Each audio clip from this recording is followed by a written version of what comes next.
नाज़रीन, दुनिया भर में कोरोना वायरस के फैलाव के बाद साइंसदानों ने मजीद किसी मोहलिक वायरस से बचने के लिए तहकीकात का दायरा कार वसी कर दिया है। कोरोना के बाद चीन में एक नई किस्म का स्वाइन फ्लू सामने आया है जो इंसानों के लिए ज़्यादा मुतादिद साबित हो सकता है और आलमी वबाई मर्ज का बायस भी बन सकता है।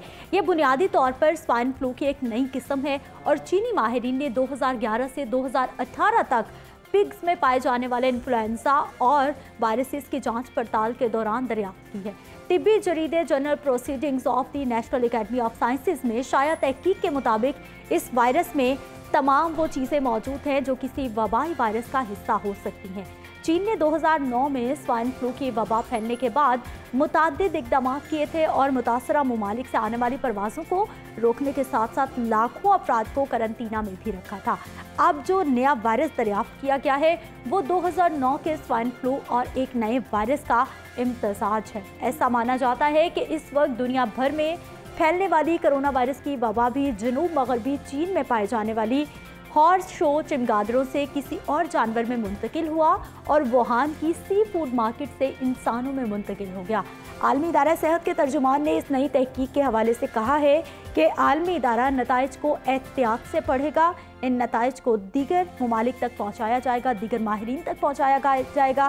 नाज़रीन, दूसरी अहम खबर ये है कि बरतानवी जरीदे डेली मेल ने यह इंकशाफ किया है कि सिगरेट नोशी कोरोना वायरस के खदशात को बढ़ा सकती है। चूँकि इससे कबल कहा गया था कि सिगरेट नोशी करने वाले कम ही कोरोना का शिकार होते हैं, ताहम अब इस बयान की नफ़ी कर दी गई है। मुहक्किकीन का कहना है कि सिगरेट नोशी खून की रगों को सख्त करने के साथ साथ दिल और फेफड़ों की बीमारियां पैदा करती है, जिससे कोरोना वायरस के शिकार होने के खदशात 2 गुना हो जाते हैं।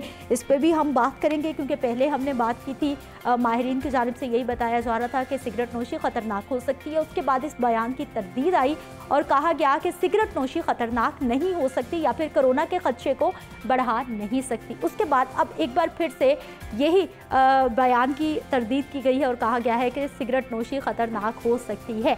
इस बात का कतन ये मकसद नहीं है कि माहिरीन को समझ नहीं आ रही, बल्कि इस बात का ये मकसद है कि मुसलसल तहकीक की जा रही है पूरी दुनिया में और बात की जा रही है कि हर ऑब्जेक्ट से, हर अंदाज से इस वायरस को समझने की कोशिश की जाए। मुख्तलिफ ग्रुप्स पर ये तजुर्बात भी जारी हैं।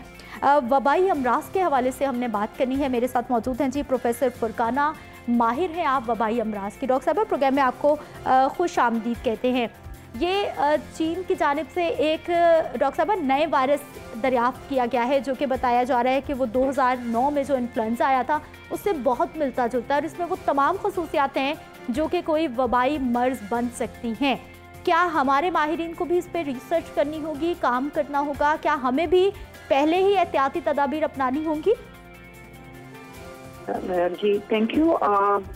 First of all, I want to clear that I'm not professor of infectious diseases. I'm just working as infectious disease consultant. And the second thing is that the new virus है from China, which is more or less like swine flu virus. But अगर आप देखें तो जितने भी ज़ूनोटिक्स हैं, ज़ूनोटिक्स मतलब वो इन्फेक्शन जो कि जानवरों से इंसानों में ट्रांसमिट होने का पोटेंशियल रखते हैं और डिजीज कॉज कर सकते हैं, तो there are hundred and thousands of infections और वायरसेस जो कि अभी तक अनडायग्नोज्ड हैं और जो animal very good reservoir of all those infections. तो देयर आर सर्टेन थिंग्स जो कि अगर अगर आप करें तो फ्यूचर पेंडेमिक्स जो हैं एटलीस्ट आप उनके रिस्क को कम कर सकते हैं, अगर पूरी तरह एलिमिनेट नहीं कर सकते।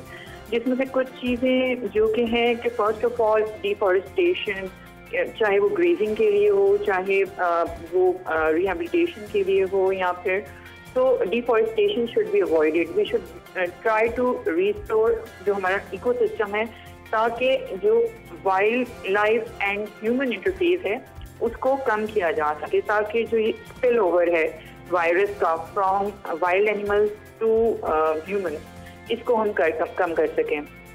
सेकेंड थिंग कि जिस पे फोकस करना चाहिए वो वेट मार्केट्स हैं, जो वाइल्ड लाइफ और वाइल्ड एनिमल्स हैं for human consumption.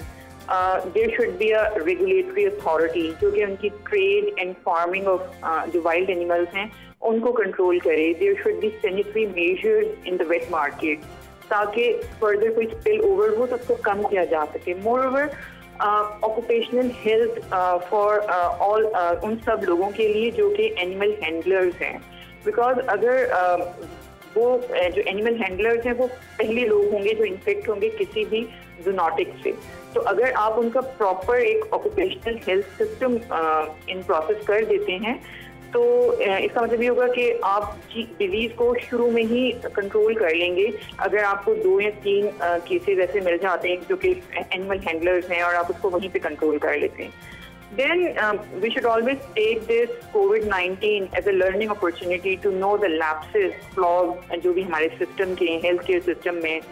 We should improvise our healthcare system, अपना इंफ्रास्ट्रक्चर आप इम्प्रूव करें, plus equipment plus train staff, ये 3 चीज़ें हैं जिस पे अगर बहुत ज़्यादा काम करने की ज़रूरत है, तो अगर नेक्स्ट पेंडेमिक आए तो हम उसको डील कर सकते हैं। हमें रिसर्च एंड डेवलपमेंट में मजीद इन्वेस्ट करने की ज़रूरत है ताकि जो अननोन वायरसेस हैं उनके बारे में मजीद जान सकें, डिजीज पोटेंशियल के बारे में। बहुत शुक्रिया डॉक्टर साहबा हमारे साथ मौजूद रहने के लिए।